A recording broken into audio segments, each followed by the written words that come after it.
Surprise అన్నమాట. మేమైతే start అయిపోయినాం పలకనామకి, బండి మీద వెళ్తున్నాం. మార్నింగ్ 7:30 అవుతుంది. అంత మంచు ఇంకా ఎండ కూడా అంత కరెక్ట్గా రానే లేదు. అంతా పొగలు ఉంది రోడ్ అంతా. ఆ ముందుకెళ్ళి అయితే వచ్చే వెహికల్ కూడా కనిపిస్తలేదు దగ్గరికి పోయే వరకు అయితే. స్పీడ్ వెళ్తున్నాయి. ఇంత చలిలో కూడా ఇన్ని బండ్లు తిరుగుతున్నాయి అంటే గ్రేట్ అనుకో.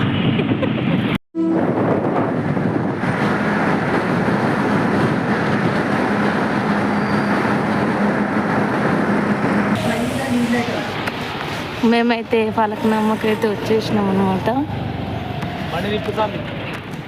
బండ్లు కూడా చాలా ఉన్నాయి. ఇంత పొద్దున్నే రష్ అయితే అనిపిస్తలేదు. రండి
మనం ప్రదక్షిణ చేసేద్దాం.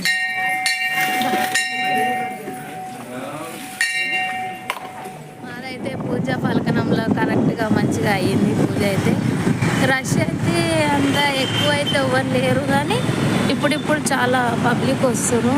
చలికో ఏంటో చాలా రష్ అయితే ఏం లేదు, మామూలుగా సింపుల్గా మంచిగా అయింది. ఇబ్బంది అయితే ఏం లేదు, కానీ మధ్యాహ్నం టైంలో ఫుల్ రష్గా ఉంటున్నారట. అంటే ఆ టైంలో అందరికీ ఖాళీగా ఉంటారు, ఇంకా ఎండ కూడా ఉంటుంది. ఈ పొద్దున పూట అంటే ఇంకా కష్టం కాబట్టి ఇంకా మధ్యాహ్నం నుంచి సాయంత్రం వరకు ఫుల్ రష్ ఉంటుందంట, చాలా పబ్లిక్. కానీ మేము వచ్చినప్పటికీ ఇప్పటికీ చాలా మంచిగా అయింది గుడి అయితే.